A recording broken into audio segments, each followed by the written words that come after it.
Olá pessoal, tudo bem? Hoje a nossa conversa é sobre o último informativo do STJ de 18 de julho de 2022, que traz o seguinte julgado da primeira turma.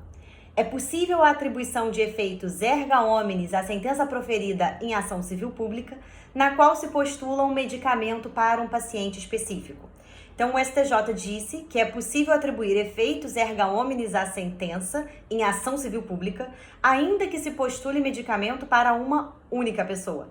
Erga omnes, para quem não sabe, é a expressão latina que significa para todos. Pessoal, antes de ingressar nesse tema específico do informativo, a gente precisa de um background, de um aporte, de um fundamento inicial, que é o estudo do artigo 16 da Lei de Ação Civil Pública. Esse artigo foi recentemente declarado inconstitucional pelo Supremo Tribunal Federal.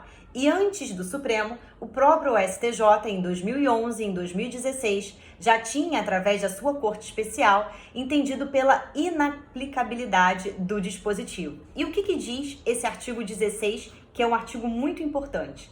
A sentença civil fará coisa julgada erga omnes, para todos, nos limites da competência territorial do órgão prolator, exceto se o pedido for julgado improcedente por insuficiência de provas, e aí ele continua numa parte que não nos interessa. Nos interessa o seguinte: a sentença civil fará coisa julgada erga omnes nos limites da competência territorial do órgão prolator. Vejam que essa redação é alterada em 1997 pela Lei 9.494 e não é uma redação originária da Lei de Ação Civil Pública, que é de 1985. E aí o STJ, lá em 2011, através da Corte Especial, em recurso de relatoria do ministro Luiz Felipe Salomão, já tinha dito que esse dispositivo, da forma como estava redacionado, não poderia ser inaplicável, entendimento que foi repetido em 2016 pela mesma Corte Especial. Vou deixar os números dos julgados aqui na descrição do vídeo. E aí, o ministro Luiz Felipe Salomão explica com perfeição que o dispositivo, com essa nova redação, ele confunde conceitos fundamentais do processo civil, como eficácia da decisão, coisa julgada e competência territorial.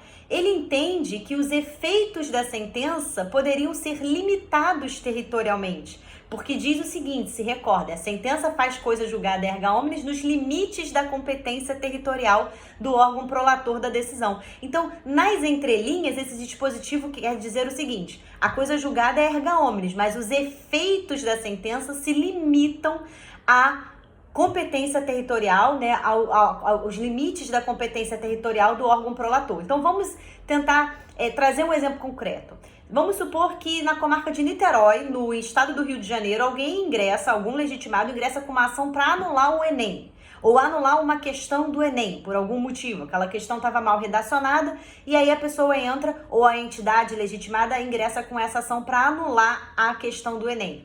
Pelo artigo 16, a decisão do juiz só vai produzir efeitos em Niterói, aos alunos de Niterói, sendo que o Enem é uma prova nacional. Então, o objetivo do legislador era justamente limitar a eficácia da decisão, limitar os efeitos dessa decisão. Só que ele confunde efeitos da sentença com coisa julgada, né? Coisa julgada não tem nada a ver com os efeitos da sentença. Vejam só, a coisa julgada é a qualidade de imutabilidade e indiscutibilidade de que se reveste a sentença após preenchidos determinados requisitos. Essa definição é de Barbosa Moreira.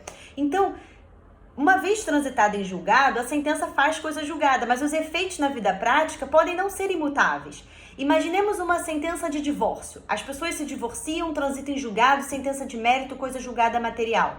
Elas vão permanecer divorciadas para sempre? Não, eu não sei. Elas podem, inclusive, novamente casar entre si. Então, os efeitos daquela sentença são diversos da coisa julgada, que é essa qualidade de indiscutibilidade, de imutabilidade de que se reveste a sentença uma vez transitada em julgado. Igualmente, uma sentença de despejo, de procedência numa ação de despejo. O locatário tem que sair, tem que purgar a mora e sair imediatamente. Mas aí, mesmo com a sentença transitada em julgado, o locador ganha na Mega Sena e vira para o locatário e fala assim: não, você pode ficar aí, inclusive nem precisa me pagar nada, eu vou deixar você ficar gratuitamente. E aí os efeitos dessa sentença, mais uma vez, não são imutáveis e indiscutíveis, nem se confundem com a autoridade da coisa julgada. Percebem?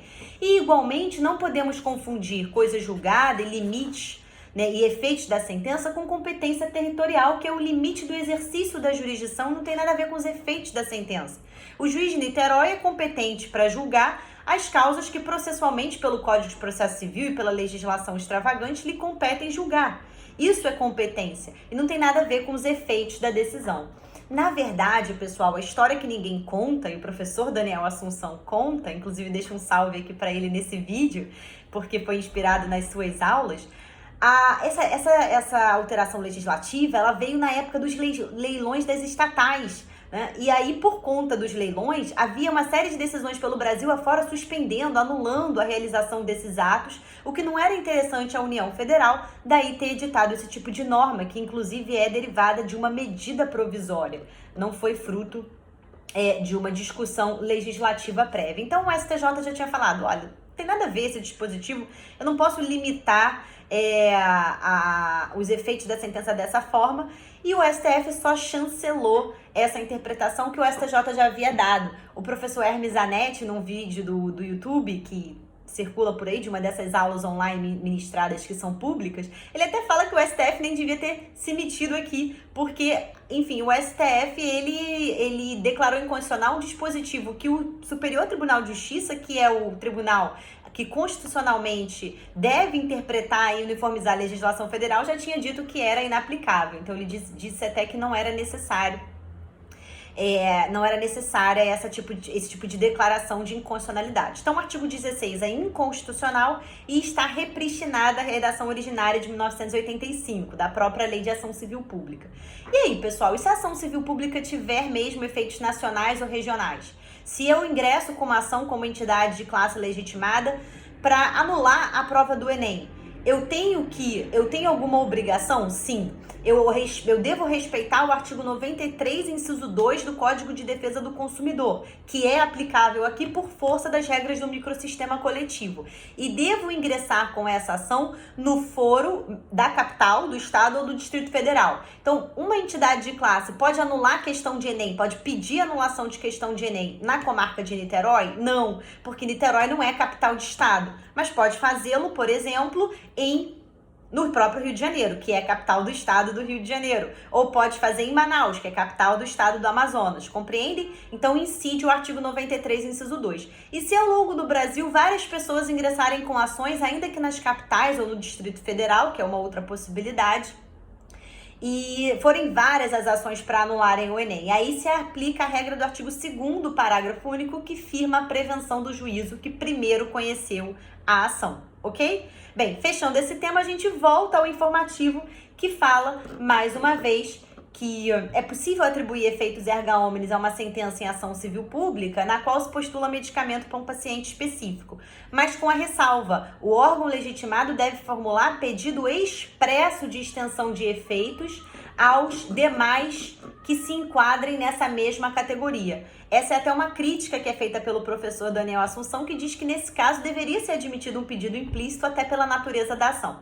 De qualquer forma, é um julgado que maximiza, né, a promoção de direitos fundamentais, porque se eu faço um pedido para um paciente, um pedido relacionado à área da saúde, eu depois posso emprestar efeitos erga omnes a essa sentença, desde que o legitimado tenha aberto essa possibilidade, né, dizendo que aquilo se aplicaria ali aos demais envolvidos com as mesmas circunstâncias, posso utilizar essa sentença e atribuir a ela efeitos erga omnes. Certo? Bem, esse é um informativo muito relevante. Eu destaco inclusive para as provas de Defensoria Pública e de Ministério Público, por conta da atribuição da legitimidade dessas duas instituições para ingressar com ações civis públicas, e desejo a vocês bons estudos. Tchau, tchau!